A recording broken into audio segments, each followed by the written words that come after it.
What is good, YouTube? And today we're going to be talking about a character you guys should definitely be using if you're struggling in Rengokutsu Inferno that has pushed my team actually from about an 85% win rate to literally a 100% win rate in my team.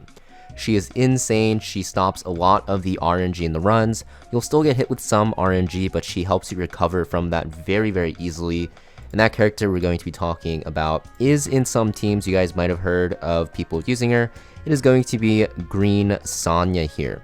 Now you're going to see that some people do use her already, and she does have a plethora of different builds that people like to run her on. So I'm going to tell you guys, the best build that I've seen in my experience from myself using it, and other people using it as well. You can see 4 out of the last, I think it's 20 runs have it. But I think you're going to start seeing more and more people use her because Sonia is amazing in Rengokutsu. And the reason why she's super good in this boss is because her skill set is literally perfect for Rengokutsu. I used to use Fushu instead of her, and this was about like an 85 to 90% win rate team that I have on my channel if you guys want to check that out. But I slotted in Sonia, and now my win rate is at 100% out of, I think, over 130 runs, 130 some runs I did in the past 2 days. I didn't drop a single run after using Green Sonia, and I want to show you guys why she's so good. So I said her skill set is perfect for this boss. The reason is because you need a lot of AoE healing every turn, and she's very good at this because she has her S2. On top of that, you do need Purifying for the crazy amount of debuffs that the boss throws at you with his ads. She also has that in her S2 as well. On top of that, you need your healer to be very tanky, and she also scales with max HP in terms of her healing. Similar to Fushu did with her shield, her healing will scale with max HP, which makes her amazing. You can build her on a full tank down build, and she heals for a lot. On top of that, she has this revive. Now, this revive is super strong because if you revive an ally, if they get res, they drop all of their stacks of the debuff that the boss throws at you. So the enrage timer on this boss is basically Evil Fire. You just keep getting stacks of this every time one affinity acts 4 times on that character of that affinity. And basically this just ramps up, and eventually you'll start getting one-shot by either Ardent Blaze or his ultimate ability, which ignores defense. And because of that, you actually need to kill the boss fast, or you just need to be super tanky. So this actually makes a lot of people run their DPS on Bloodbath as well.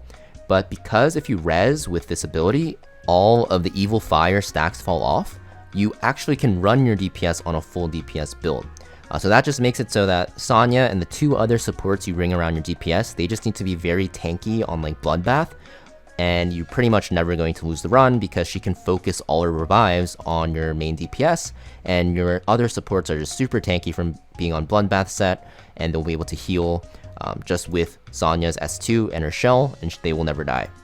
So that's why this revive is so good. It also applies this max HP buff if you use it as just a heal, which is going to be insane for actually just making your team pretty much unkillable. Basically, just a super powerful ability. The fact that it removes the Evil Fire stacks just makes her insane. She also has this S1, which is going to be Twine Dance, right? Single target attack, but the biggest thing here is the turn meter push. 30% turn meter push is crazy strong for S1. And it's not even like you're using your S2 because it's a passive, right? You're just reviving or increasing max HP, of course, or just cycling super fast to get back to it.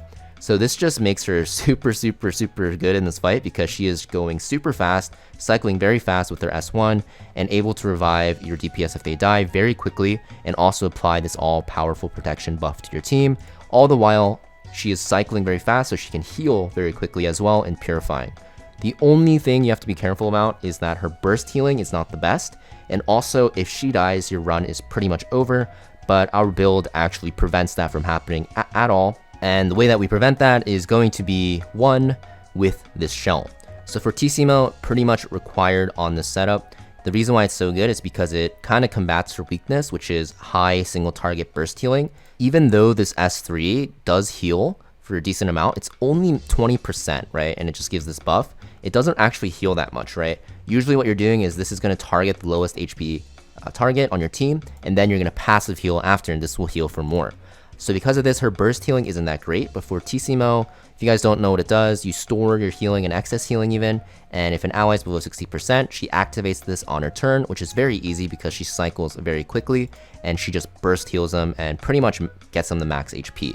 So this shell is pretty much required. In terms of passive, HP percent on the first one is required. You can see I'm at 16%, which is half of what you can get. It caps out at, I believe, 30%, and it's still 100% win rate, which is crazy. You're going to want Shadow Dash. Obviously, 20 speed is the max, so it's going to be very hard to get.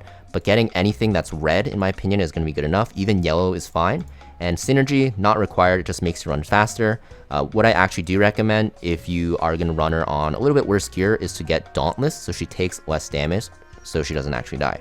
But yeah, basically the setup you want to go for. In terms of your matrices, very, very important that you have her on Swift Rush 12. It's pretty much mandatory. You also need her on 3 HP bonus pieces because 1, it makes her tankier, 2, it makes her heal more, and defense is not that great on this fight because his AoE ability, Rengokutsu's AoE ability, actually ignores defense. So defense isn't as good as health on this fight, like nearly as much, and because she scales with health, you want health anyways. Also, for the secondary matrix effect, I recommend running either between 12 Wellspring or 12 Bloodbath. If you find that your Sonia is dying too much in your runs and that's why you're failing, run her on Bloodbath. If you find that the team is dying too much and your Sonia is living just fine, then you need to run her on Wellspring. If you're finding that you're running them on either or set and both things are happening at the same time, the biggest issue that's going to be happening is that your speed is too low. You're going to want your speed to be at least 250. This is because she needs to cycle very quickly, not only for her passive healing, but also to reset the cooldown on an S3. Her speed compounds into her S1. By being faster, you'll be able to turn meter push even more because it's going to be based off of your speed. So this is very important to also know. So you want her to be as fast as possible. And also by being faster, you can get more fortissimos off. So you need her to be very fast, at minimum 250 speed. And also, you're going to want her to have her skills maxed out. All of her skills benefit so much from level 5. You can see this starts at 15%, but it doubles to 30% turn meter push, which is insane. The healing boost is also going to be crazy important to get. And also, the S3 revive cooldown, just the cooldown in general is going to be very good to have because it makes your runs a lot more consistent. So definitely a max character. If you're thinking you're wasting Lattice on her just for Rengokutsu, nope, she is amazing in so many areas of content in the game, in PvE, and in PvP, she's a top tier character for Bruiser and Turn 2 players, which is slowly becoming the meta. So because of that, just having her maxed out is going to be good for Rengokutsu, but also good for everything else for pretty much the near future. So definitely a good character for Rengokutsu. I think she's very underrated. I think people are catching on that she's very good. But if you're gonna build her and use a team around her, what I recommend, like I mentioned previously, is just make sure whatever 2 supports, so I'm running Viper and Doki Doki, make sure they're on Bloodbath. That way they won't take a lot of damage or ever really die. And then you want your DPS to be on full damage because they might die sometimes and you're gonna revive them up. You can focus your heals into them with your Fortissimo and it'll be fine.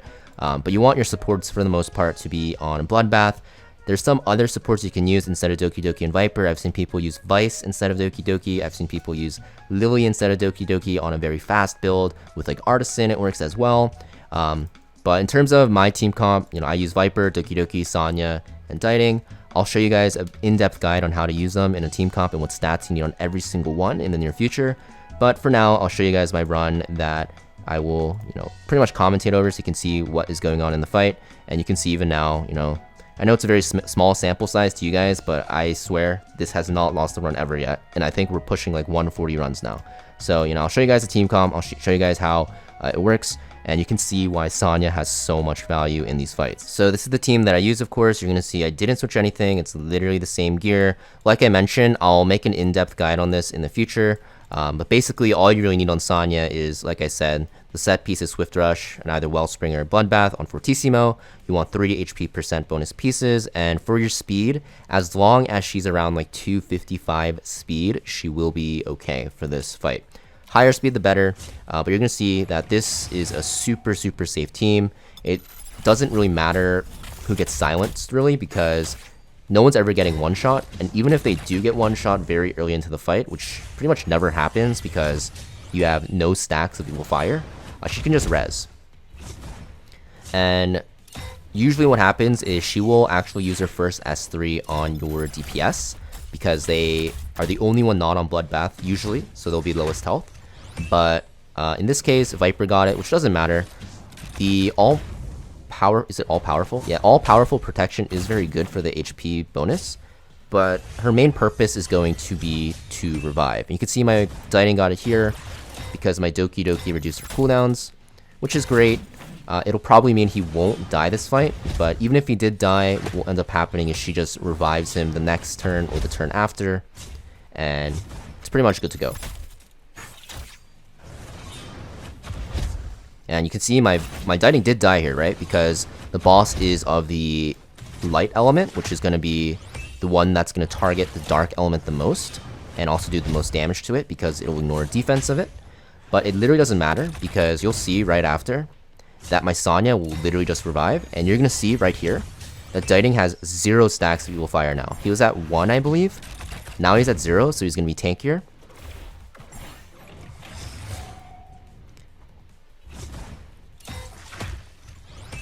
And basically, we are just hitting the boss over and over, and it should be very, very easy.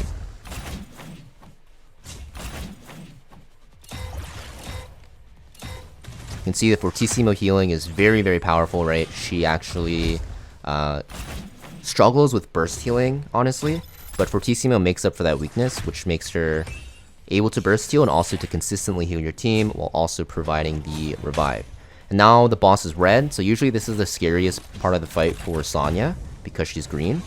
But if you're on Bloodbath or if you're on Wellspring on a full HP setup, you pretty much can't really die ever.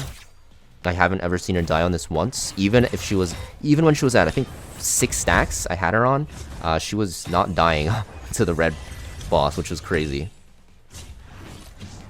But you can see the boss is going to switch elements soon outside of red, and she is not even really close to dying here.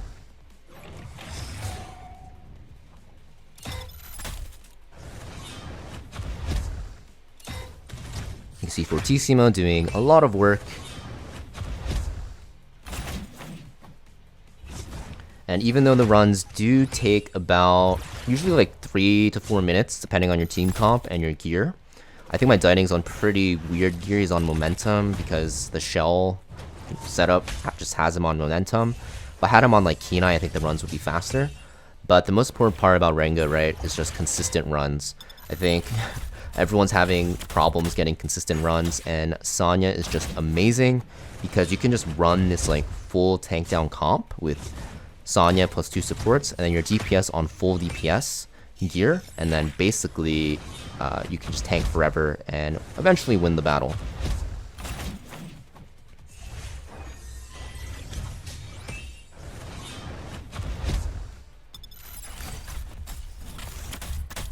You can see even though my Sonia's at 4 stacks, she's never dropping below half. So that essentially means, you know, even if you're at like 8 stacks, you won't really die, which is kind of crazy, right? And 8 stacks is basically going to be an 8-minute fight, which will probably never ever happen because, yeah, your DPS, even if it's on terrible gear, I feel like it should kill the boss by at least, at the very latest, like 6 minutes into this fight.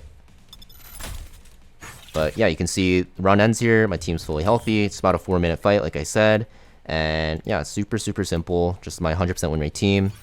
And I will show you guys the guide to this team, the stat benchmarks that I need you guys to hit to make it work in a future video that I release probably in the next few days.